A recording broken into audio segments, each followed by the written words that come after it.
সালাম আলাইকুম।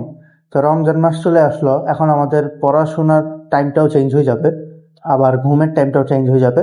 তো টোটাল সবকিছু মিলাইয়া কিভাবে পড়লে আর কিভাবে কিভাবে পড়া যায় এগুলো নিয়ে আজকের এই ভিডিওটা। তো তোমরা এখন তোমাদের উপর ডিপেন্ড করে, রুটিন তো তোমাকেই সাজাইতে হবে। আমি তোমাকে জাস্ট একটা ধারণা দিতে পারবো যে কিভাবে কিভাবে তুমি পড়তে পারো। এখন আগে দেখতে হবে তুমি কোন টাইপের মানুষজন।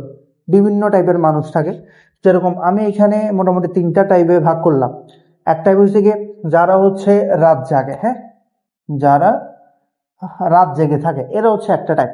তুমি যদি ওই টাইপের মানুষজন হও, তাহলে তোমার পড়াশোনার স্টাইলটা কি হতে পারে?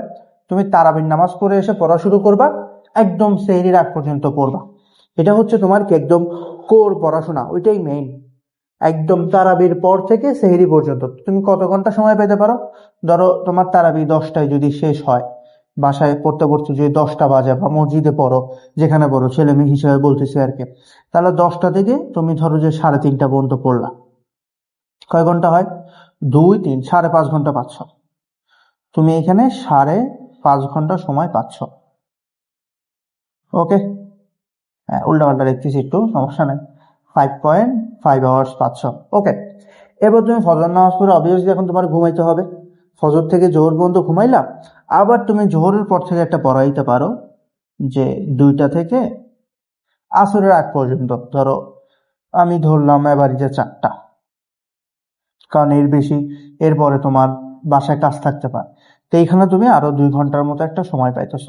তো ইন টোটাল যদি আমি হিসাব করি, তুমি মোটামুটি 6.5 7.5 ঘন্টা একটা সময় পাচ্ছ খুব ভালোভাবে পড়ার জন্য।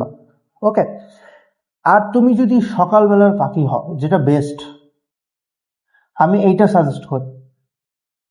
কারণ এটাতে পড়াটা না খুব সুন্দরভাবে পড়া যায়, কষ্টও লাগে না, আর আরামও বেশি। এটা তুমি কি করতে পারো, দেখো, তুমি তারাই পরে এসে ঘুমাই যাবা, সিম্পলি, খুব সাধারণ, যেভাবে আমরা রাত্রেবেলা ঘুমাই। তারপরে কি করবা, তুমি ফজর নামাজটা পড়ে পড়া শুরু করবা একদম জোহর পর্যন্ত। এবার তুমি একটা হিসাবে আসো, তোমার সেহরি খাইয়া ফজর নামাজ পড়ে তুমি কোরআন শরীফ তেলাওয়াত করলেও তোমার সবকিছু মিলে কয়টা বাজতে পারে? আনুমানিক 5:30 অথবা 6টা। আমি ধরলাম 6টা। জোহরের নামাজ 1:30 বাজে, তুমি যদি 1টা পর্যন্ত পড়ো, তাহলে তুমি একদম 6টা থেকে 7টা 8টা 9টা 10টা 11টা 12টা 1টা 1:30,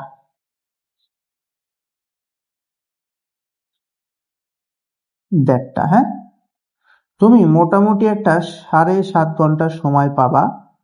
তুমি এই টাইপটা যদি ভালো করে কাজে লাগাইতে পারো, তোমার সারাদিন আর পড়ার দরকার নেই।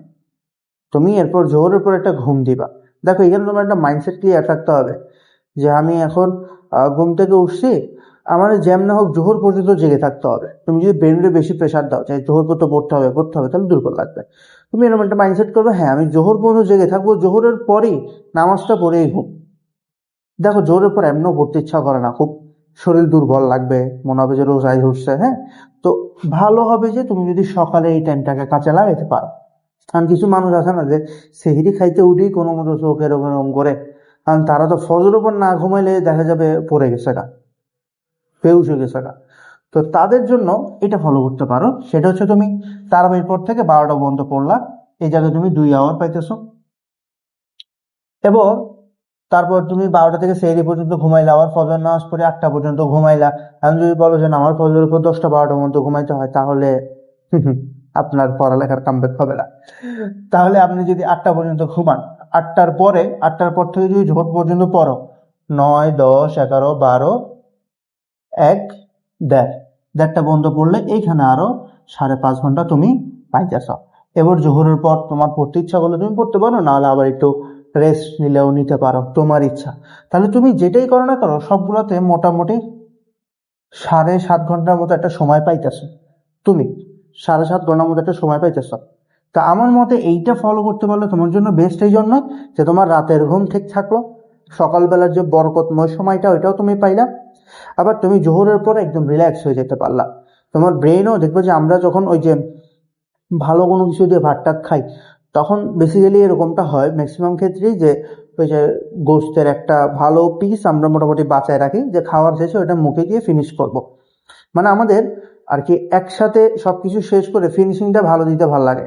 তো সেই ক্ষেত্রে তোমার এখানে ফিনিশিং কেমন ভালো হতে পারে, তোমার ব্রেন তখন এরকম একটা জিনিস কাজ করতে পারে যে হ্যাঁ আমি সবগুলা পড়াশোনা একদম একটার ভিতর শেষ করে একটার পর একটা আরামসে ঘুম দিব যখন নামাজ পড়ে।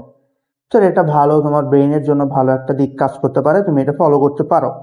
আর পড়াশোনার ক্ষেত্রে তোমাকে যে কৌশলটা মেনটেন করতে হবে সেটা হচ্ছে মুখস্থ টাইপ পড়াশোনা, যেগুলা মুখস্থ টাইপ মানে কি, যেগুলো একটু মনে রাখতে হবে, একটু থিওরিটিক্যাল, বা অনেকে আসো ইংলিশে দুর্বল যারা একটু প্যারাগ্রাফ প্র্যাকটিস করো। এবার মাদ্রাসার ছাত্ররা ওই যে আরবি দ্বিতীয় প্রশ্ন মুখস্থ করা, এই ধরনের যারা আসো, এই মুখস্থ টাইপের পড়াশোনাগুলো একদম শুরুতে, তোমার পড়াশোনার যেই ফেজই হোক, এইটা একদম শুরুর টাইমটাতে তুমি এটা করবা।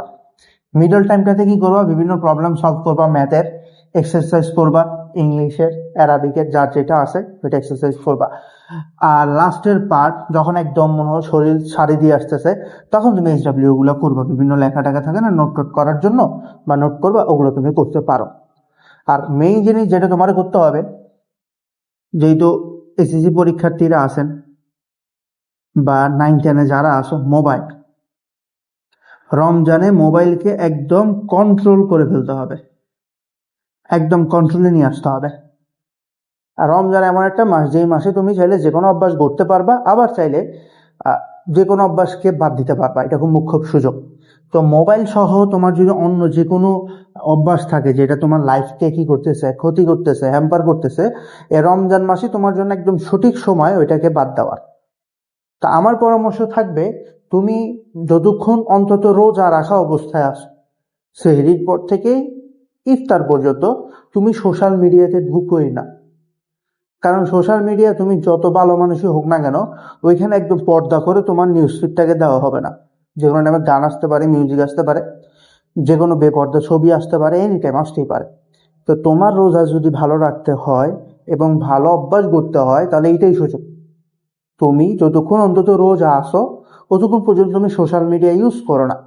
হ্যাঁ, হোয়াটসঅ্যাপ রাখতে পারো একটা, যদি টিচার বা বন্ধুদের সাথে যোগাযোগের জন্য লাগে তার জন্য।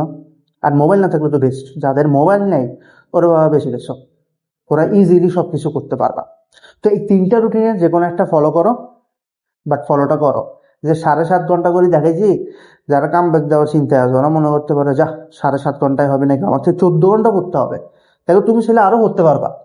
এই যে আমি 1:30 পর্যন্ত না বলছি, এরপর আসি তুমি রেস্ট টেস্ট নাও, ঘুম দিয়ে উঠো, 3টা বাজে উঠো, 3টা থেকে আবার তুমি 5টা পর্যন্ত পড়ো, সমস্যা নাই, তো করতে পারবা। বাট অন্তত 7.5 ঘন্টাটা পড়ো। সামনে যাদের পরীক্ষা আছে, ভালো করে বলতেছি, অন্তত পড়ো। তো এই ছিল রুটিন। তুমি যে কোনো একটাতে ফোকাস করে তোমার রুটিন সাজাও।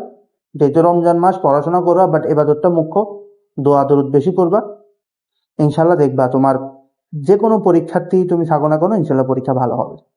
আল্লাহ হাফেজ।